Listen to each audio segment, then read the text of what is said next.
काफी सारे फीचर्स के साथ में एक रोड प्रेजेंस बहुत इंपॉर्टेंट होता है। वी आर द इंडियंस और हम कहीं ना कहीं इस चीज को फोकस करते हैं कि अगर गाड़ी रोड पर जा रही है तो हाउ द कार लुक्स।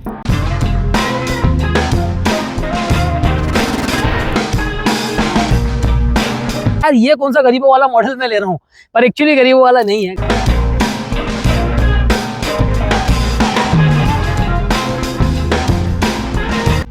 तो शुरुआत कर ली जाए इस गाड़ी की बेहतरीन चाबी से। इतना कोई बेहतरीन वाली चीज़ इस गाड़ी में है नहीं, चाबी में है नहीं, क्योंकि चाबी वही है बेसिक वाली जो क्लासिक में आती थी और वो सेम चीज़ है। चाबी क्यों नहीं बदली महिंद्रा ने, पर ठीक है गाड़ी अच्छी कर दी ना। तो ये सामने मेरे खड़ी है स्कॉर्पियो एन।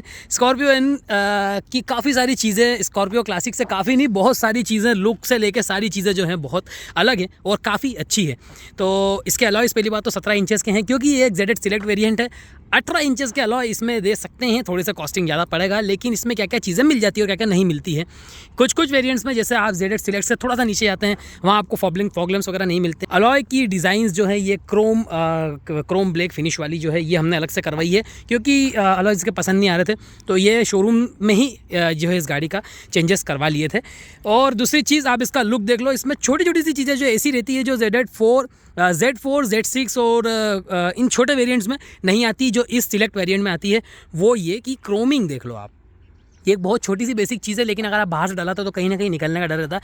ये आप कंपनी से कराओ, ये सब चीज़ें छोटी छोटी क्या है गाड़ी का इंप्रेशन ख़राब करती है। जैसे टाटा में मैंने काफ़ी बार शिकायत ये करी है कि इनके जो बेजिंग है वो बेजिंग ही निकल जाते हैं, नेक्सॉन का वो एक्सॉन हो जाता है और इस टाइप से। तो इन लोगों ने तो उसका टेंशन ही खत्म कर दिया है, इन लोगों ने तो वेरियंट ही नहीं दिया। आप लोग बाहर से देख के बता ही नहीं सकते हैं कि ये कौन सी गाड़ी है, Z8 है, Z4 है, कौन सी है, क्योंकि इस गाड़ी का जो लुक है बाहर से सारी गाड़ियों का मिलता जुलता है। एड्रोनॉक्स की बेजिंग से आप ये पता कर सकते हो, लेकिन फिर भी आप कहीं पे कुछ जगहों पे नहीं पता कर सकते कि ये गाड़ी का वेरिएंट कौन सा है। और ये बहुत अच्छी भी चीज़ है, जैसे रूफ रेल्स आपको मैक्सिमम वेरिएंट्स में मिलता है, मैक्सिमम नहीं सारे ही वेरिएंट्स में मिलता है रूफ रेल्स, क्रोमिंग नहीं मिलती है। अलॉयज में थोड़ा डिफरेंस मिलता है। और एक कॉस्ट कटिंग वाली चीज़ की जो स्पेयर व्हील आता है उसमें अलॉय नहीं आता है, नॉर्मल आता है। ठीक है, आप अगर प्लान कर रहे हो तो मैं कोई ऐसी सब कॉम्पैक्ट एसयूवी लेने की बजाय आप सोच रहे हो कि मैं एक एसयूवी पे ही चला जाऊं, तो ये बेस्ट है। और एक और चीज़ इसमें ऐसी मिलने वाली है जो मैं आपको अंदर बैठने के बाद बताऊंगा। आप बोलोगे कि अरे वाह ये भी इसमें मिलता, तो मैं क्यों लूँ क्रेटा या सेल्टोस ऐसी कोई गाड़ी। तो ये है भैया इस गाड़ी का चीज़ें काफ़ी जो है मस्कुलर दिखने वाली एक प्यारी सी गाड़ी है।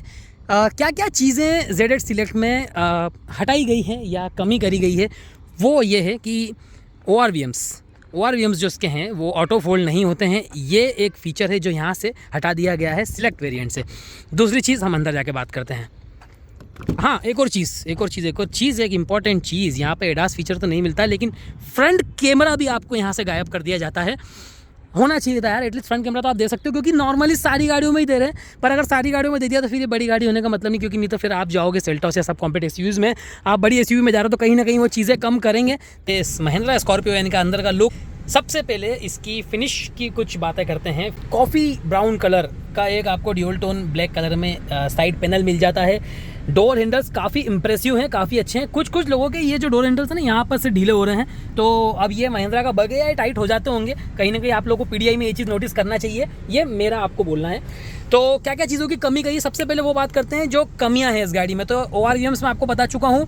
ZX सिलेक्ट में आपको वायरलेस चार्जिंग नहीं मिलता है, पोर्ट USB वाला आपको पीछे मिलता है। पीछे आपको और भी चीज़ें मिलती है, पीछे की बात बाद में करेंगे।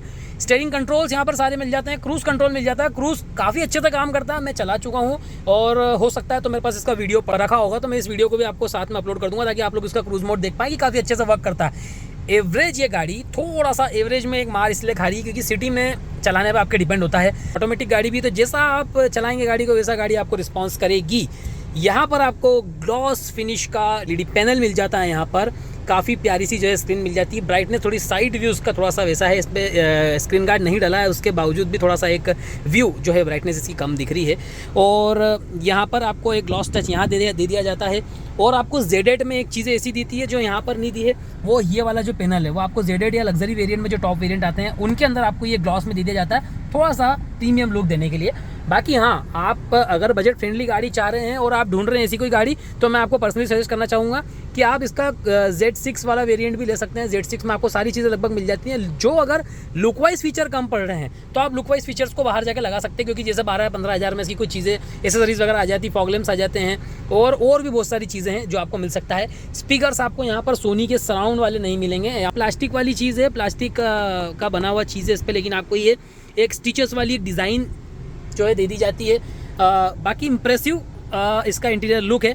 और जो मैं आपको बाहर बता रहा था कि एक ऐसी चीज़ जो आप बोलेंगे कि अरे वाह, अगर इसमें मिल रही है तो मैं सब कॉम्पैक्ट एसयूवीज में कार्स में क्यों जाऊं, तो वो आपको मिलती है यहाँ पर सनरूफ आपको यहाँ पर मिल जाती है काफ़ी बड़ी सी। आपके बच्चे या आप लोग अगर बहुत ही शौकीन हैं हवा खाने के तो आप बाहर खड़े हो सकते हैं।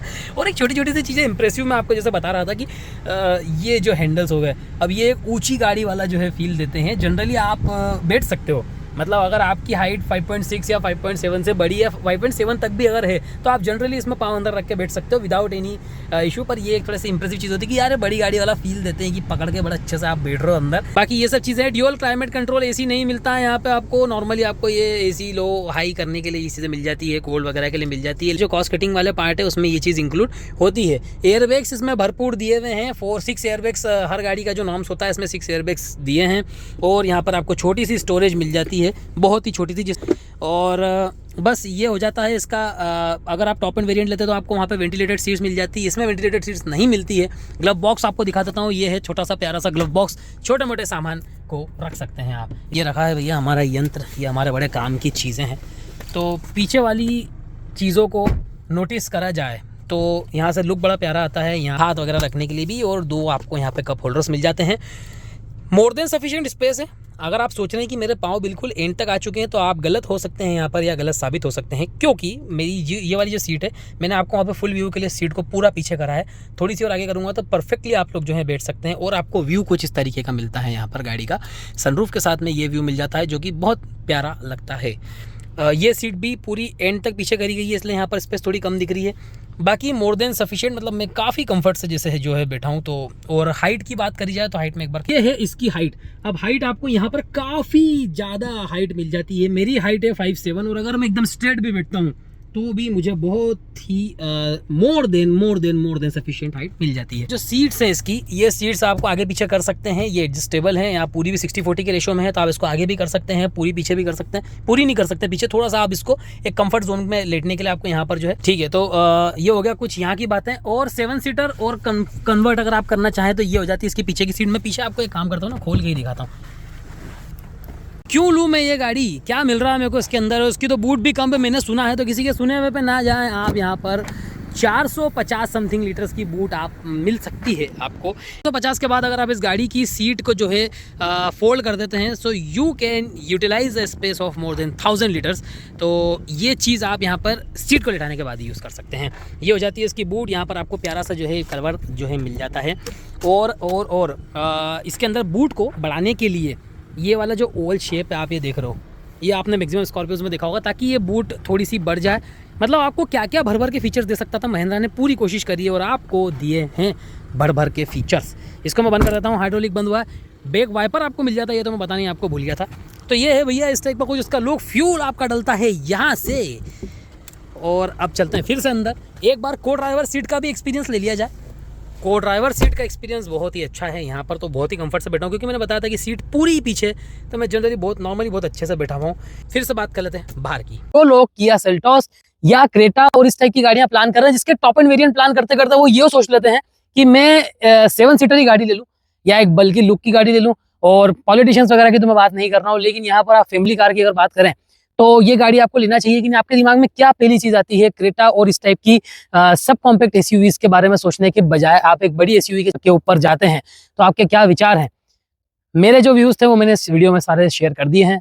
2.1 लीटर के अगर आप 4 सिलेंडर कोई इंजन की प्लानिंग कर रहे हैं कि मैं एक 2000 सीसी या 2200 सीसी 2100 सीसी तक का एक प्यारा सा इंजन लूं, और आप डीजल कार प्लान कर रहे हैं, तो मुझे लगता है कि क्यों नहीं आप स्कॉर्पियो इन प्लान कर सकते हैं। सिलेक्ट में काफ़ी 7 से 8 फीचर्स जो हैं कम कर दिए हैं, जो कि मतलब आप लोग उसको इतना इम्पोर्टेंट नहीं कर सकते हैं कि चलो ठीक है अगर नहीं दिए हैं तो आप उसको कॉम्प्रोमाइज़ कर सकते हैं बिकॉज ऑफ प्राइस। क्योंकि अगर आप 2 से 2.5 लाख रुपए ऊपर देते हैं तो आपको ये 7-8 फीचर मिल जाते हैं। और काफ़ी सारी चीज़ें जैसे अलॉयज में डिफरेंस हो जाएंगे, और मैं आपको यहाँ पर मेंशन कर रहा हूँ, ये आप 4 लाख रुपए ऊपर देंगे तो ही आपको मिलेगा। और एक छोटी छोटी सी चीज़ें जिसमें ऐसा लग रहा है कि महिंद्रा ने बहुत कंजूसी दिखा दी है और कॉस्ट कटिंग, जैसे इसका जो अलॉय व्हील है, इसका जो स्पेयर व्हील है, स्पेयर व्हील अलॉय नहीं है, ये एक बेसिक व्हील है।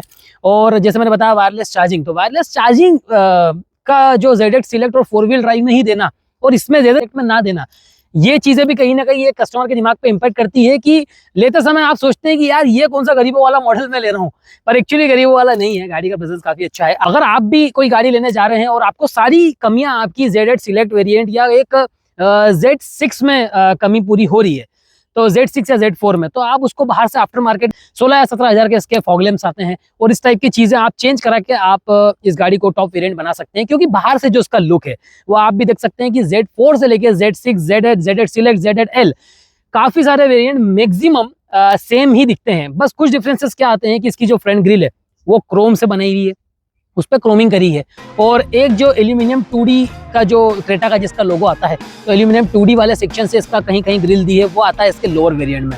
तो टॉप वेरिएंट और इसमें बहुत ही माइनर से चेंजेस करे हैं। आप उसको इग्नोर अगर करते हैं तो आपको एक बड़ी सी गाड़ी जो है मिल सकती है। अब मैं जानना चाहता हूँ आप लोगों के व्यूज, और अगर कोई चीज़ उड़ गई हो मुझसे तो आप कमेंट करके बता सकते हैं, ताकि मैं उसको एक बहुत ही अच्छे तरीके से कवर कर सकूँ और आपके डाउट्स को क्लियर कर सकूँ।